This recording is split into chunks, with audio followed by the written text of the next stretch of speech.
Muito bem, amigos, estamos de volta. Vamos então seguir falando sobre o crime de perseguição, artigo 147-A do Código Penal Brasileiro, introduzido pela Lei 14.132 de 2021. Agora a parte 3, né? Entramos na parte 3. Antes de falar da parte 3, eu já peço a vocês, quem estiver assistindo pelo YouTube, contribua com o canal, se inscreva no canal. Minha meta é chegar a 30 mil inscritos este ano. Faça parte desse time, faça parte dessa família. Assine as notificações, dê o seu like, é importante para o engajamento do canal. Vamos fazer o canal crescer. Eu conto muito com a ajuda de vocês, é extremamente importante. Bom, vamos lá então. Parte 3, crime de stalking, perseguição.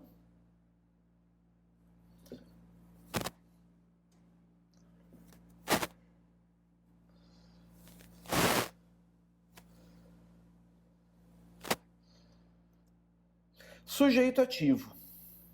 Já vou abrir todo o slide. Aqui está. Todo o slide está aberto. Vamos falar sobre ele. Primeira coisa, pessoal, o que é o sujeito ativo? Sujeito ativo é aquele que contribui para a conduta criminosa. É aquele que, de alguma maneira, certo, é responsabilizado pelo delito, é responsabilizado pelo crime. E nesse patamar, a gente diz que o crime de perseguição é um crime comum, também chamado de crime geral. Crime comum ou crime geral. Por quê? Porque pode ser praticado por qualquer pessoa. Pode ser praticado por qualquer indivíduo. Alto, baixo, gordo ou magro, bonito ou feio, não importa. Qualquer pessoa pode cometer. Não demanda uma qualidade especial do sujeito ativo. É diferente de outros delitos. Por exemplo, o crime de peculato, que somente funcionário público pode praticar. O crime de infanticídio, que somente a mãe em estado puerperal pode cometer. Não. Aqui é um crime comum ou crime geral que qualquer pessoa pode praticar. Certo? Qualquer um pratica. Detalhe importante, pessoal, que eu quero que vocês tenham em mente aqui, certo? Ele é um crime comum, mas ele admite aquilo que nós chamamos de concurso de pessoas. Mais de uma pessoa envolvida em um crime pode admitir coautoria. Aqui está, coautoria, pode admitir também participação. Como é que a gente teria um coautor no stalking? Ora, pessoal, vocês imaginem, certo? Um indivíduo combinando com o outro. Olha, observa aquele sujeito por um lado da praça e eu observo ele pelo outro lado. E nós vamos acompanhando ele. Os dois indivíduos estão perseguindo.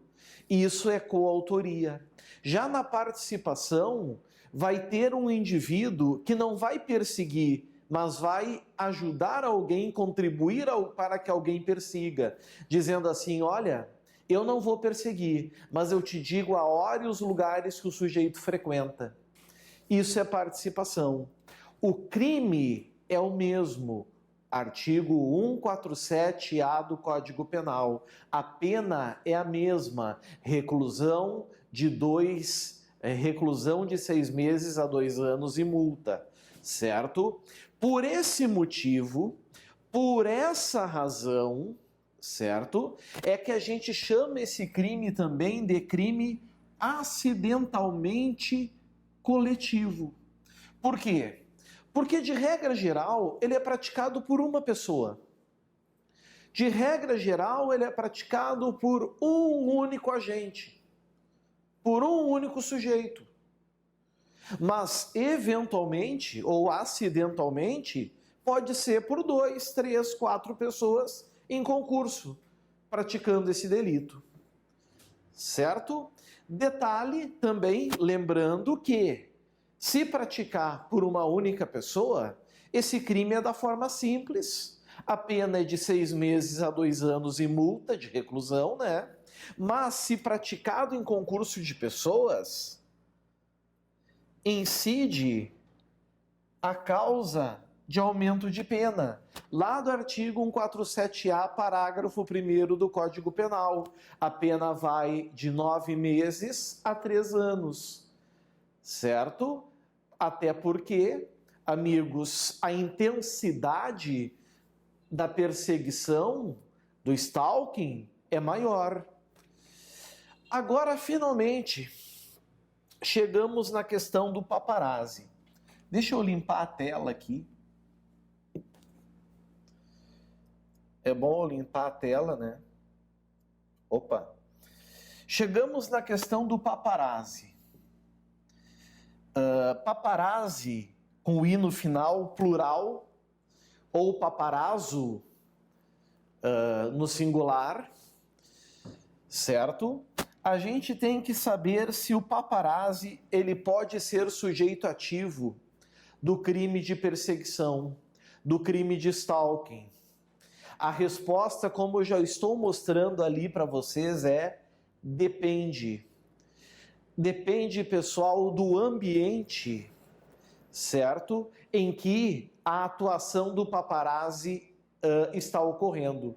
Se for em local público, de acesso ao público, não há o delito. Ah, professor, mas e se a pessoa se sente incomodada? Eu lembro do caso da Luana Piovani, que se invocou com um paparazzo em uma avenida do Leblon, no Rio de Janeiro, partiu para agressão. Essa conduta não é um crime de perseguição. E na época também não poderia ser enquadrado pelo princípio da irretroatividade, né? É só a partir do dia 1º de abril para frente que o crime pode ser imputado. Então, nesse caso, não. Ah, professor, mas e se a pessoa se sente incomodada?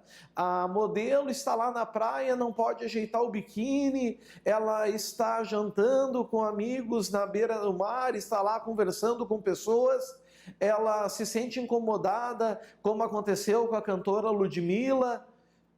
Não importa.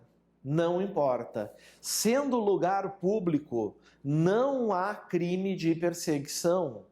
Certo? Então, esses tabloides, os blogs, as revistas que utilizam os paparazzis, sejam eles funcionários desses tabloides, sejam eles profissionais liberais que depois vendem esse material para as empresas, a conduta é atípica.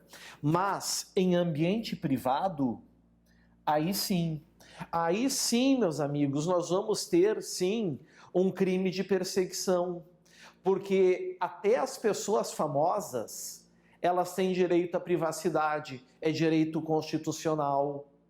Então, por exemplo, o Neymar, no final de ano, na sua casa em Angra, na ilha, começou a sobrevoar drones, perseguindo o seu comportamento, ou perseguindo um atriz famoso na sua casa, vigiando a casa, não querendo que a pessoa tenha o seu momento de intimidade, de privacidade, perturbando ela, vigiando, sem a sua vontade, de forma forçada e reiterada, nós vamos ter sim aí o crime de perseguição, o crime de stalking. Certo?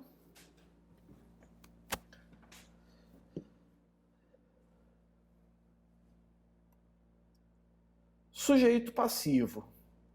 Já vou abrir aqui todo o slide. Sujeito passivo, amigos. Vocês vão ver que eu botei uma baita flecha azul, botando como sendo crime bicomum. O que é crime bicomum? A perseguição. O crime de stalking é um crime bicomum. Por quê? Porque o sujeito passivo, que é aquele que sofre as consequências do crime, que sofre as consequências do delito, ele também pode ser qualquer pessoa.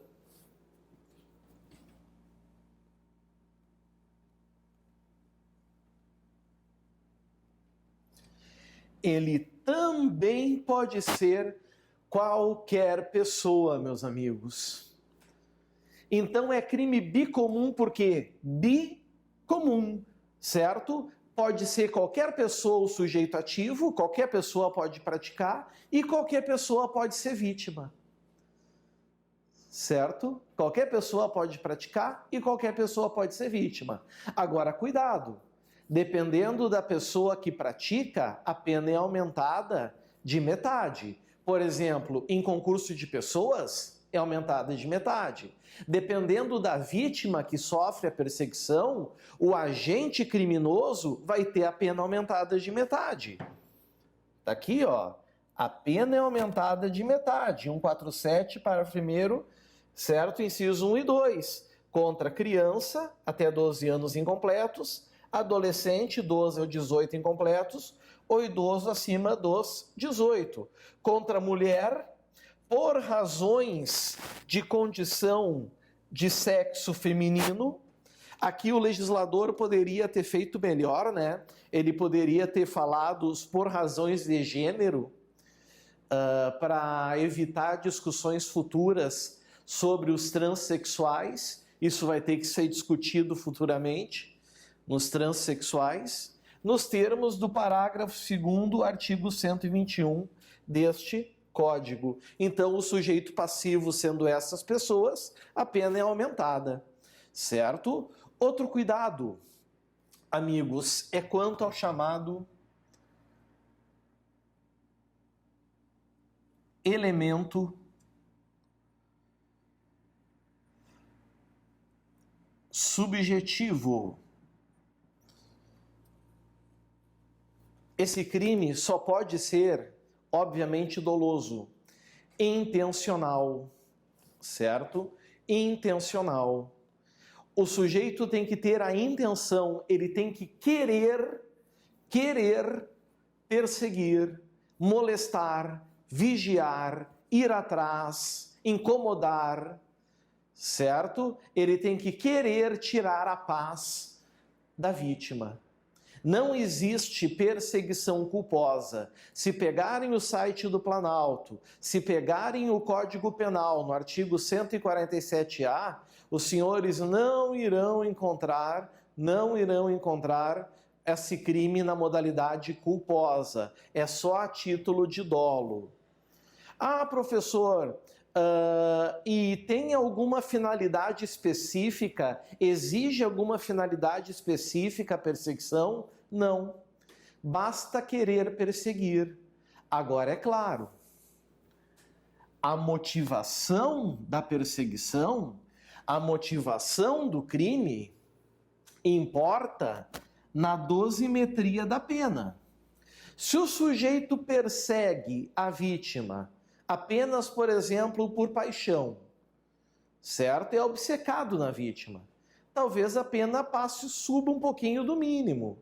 Agora, se ele persegue a vítima para matá-la ou para estuprá-la, por exemplo, aí a gente sabe que a pena ela vai chegar próximo, se não chegar no máximo. O que eu estou querendo dizer? Que para existir o crime de perseguição, não interessa qualquer motivação. Mas dependendo da motivação, ela vai importar na dosimetria da pena base. O juiz vai tomar isso por base, certo? Por fundamento, para fixar a pena inicial. Certinho? Então, cuidado com essas regras. E a gente chega, então, aqui num ponto crucial. A perseguição e investigações policiais. Vocês imaginem, amigos, um policial à paisana e ele está perseguindo um sujeito. Ele está perseguindo um indivíduo. O sujeito até percebe, atrapalha a sua autodeterminação, afeta o seu psicológico, a sua privacidade incomodada, a sua intimidade também. Mas onde o sujeito vai, o indivíduo, esse policial infiltrado, está indo também. Está indo também. Ele é um stalker? Ele é um perseguidor? Vocês já devem imaginar a resposta. A resposta é não. E por que que não? Porque não há dolo. E o crime é doloso. Não há intenção de stalkear, de tirar a tranquilidade reiteradamente. A intenção é cumprir o seu dever. Ele é um policial, ele está em atividade investigativa. Então é evidente, pessoal, que policiais e investigações policiais, dentro das funções policiais, fora excesso, obviamente, não vão responder, não há crime de stalking. Por quê? Porque é a sua atividade e nós temos então ausência de dolo. Certo?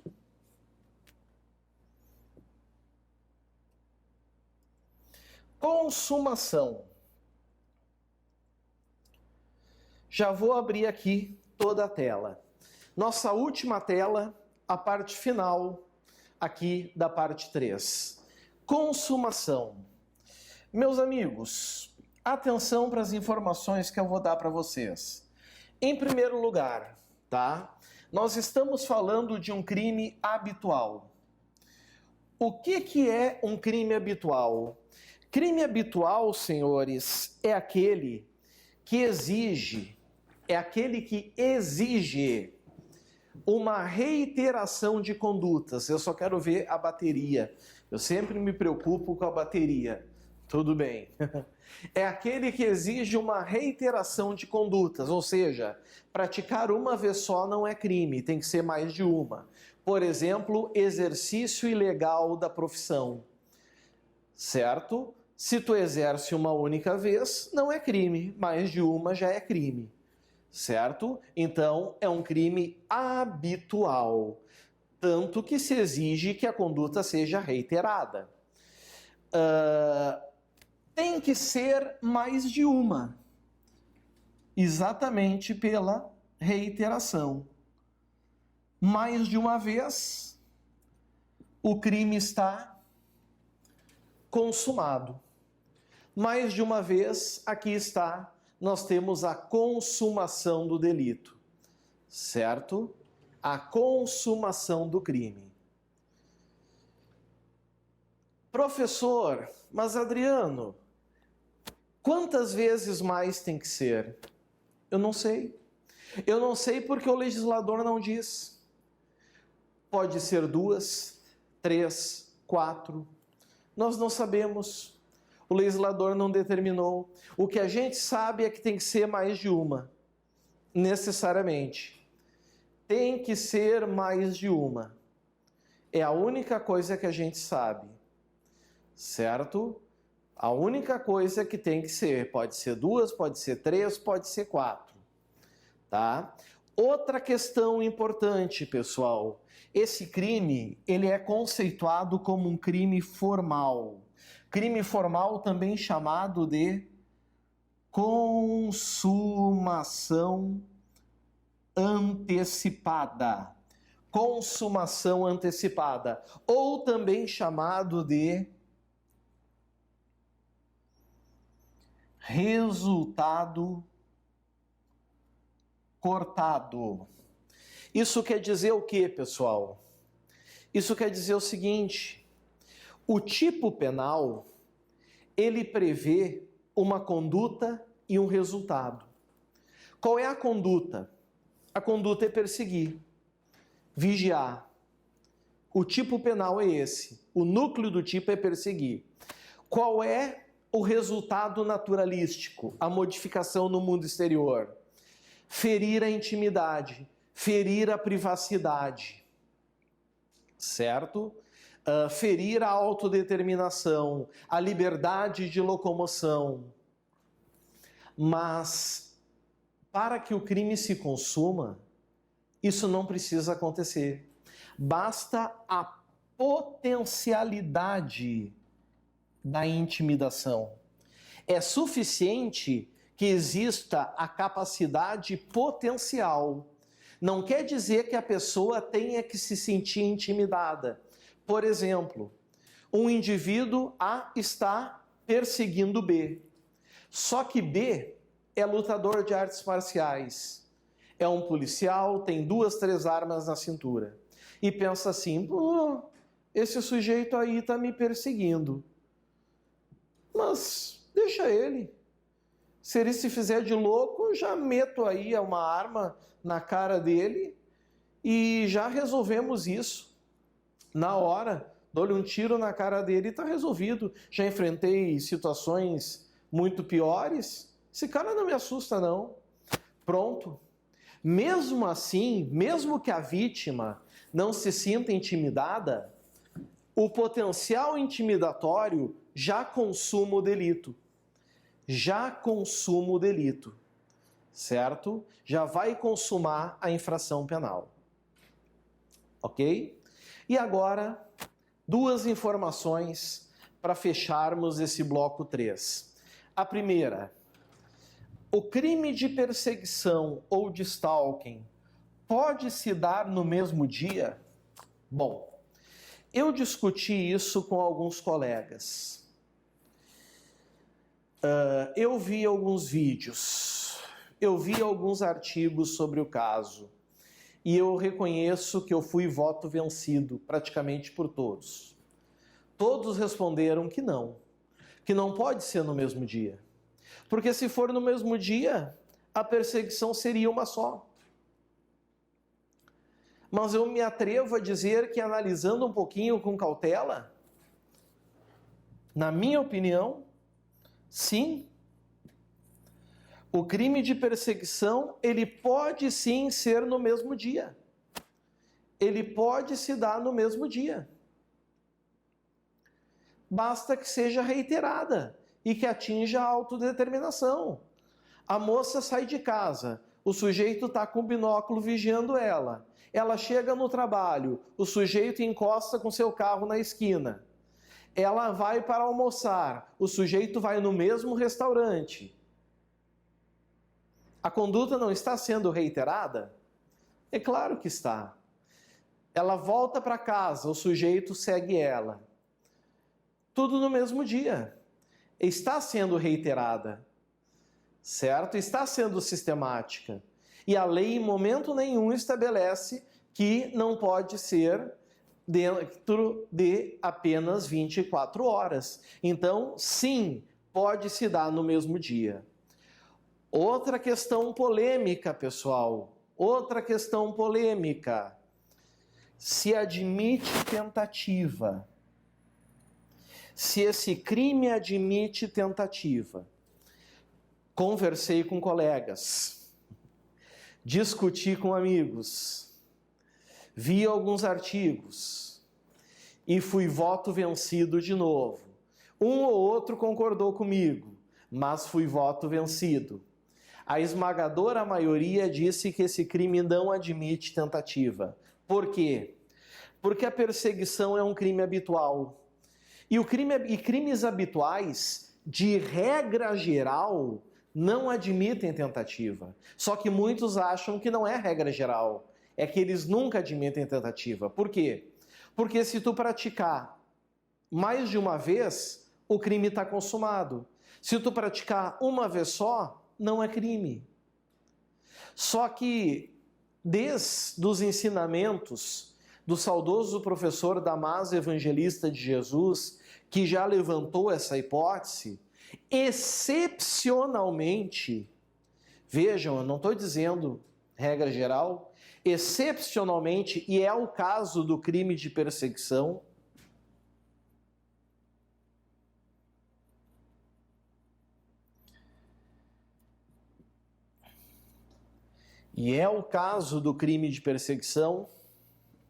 sim, admitirá a tentativa, mesmo sendo um crime habitual. Como, professor? Como, Adriano, isso vai acontecer? Explico. Imaginem que a polícia está investigando um sujeito e conseguiu da justiça a autorização para uma interceptação telemática ou uma interceptação informática. E nisso vasculha o computador de um sujeito e descobre que esse sujeito está perseguindo um colega de trabalho, enviando e-mails massivos o tempo inteiro. Só que esses e-mails todos estão caindo na caixa de spam, no lixo eletrônico. Percebem? O sujeito que está recebendo os e-mails, ele não está nem aí. Ele diz, esses e-mails aqui, e isso já está acontecendo há uns 30 dias. Vejam, nós tivemos o início da execução do crime de perseguição e ele não se consumou, não gerou intimidação ou autodeterminação, enfim, por circunstâncias alheias à sua vontade, por estar caindo na caixa de spam, por estar caindo lá no lixo eletrônico. Então, cuidado, crimes habituais, de regra, não admitem tentativa. Mas se falar em crime de perseguição, aí sim, meus amigos, nós vamos ter essa possibilidade. Certinho? E assim nós vencemos o bloco 3. Aguardo vocês para fecharmos o tema com a parte 4, que nós vamos ver na sequência. Um grande abraço, aguardo vocês. Tchau, tchau.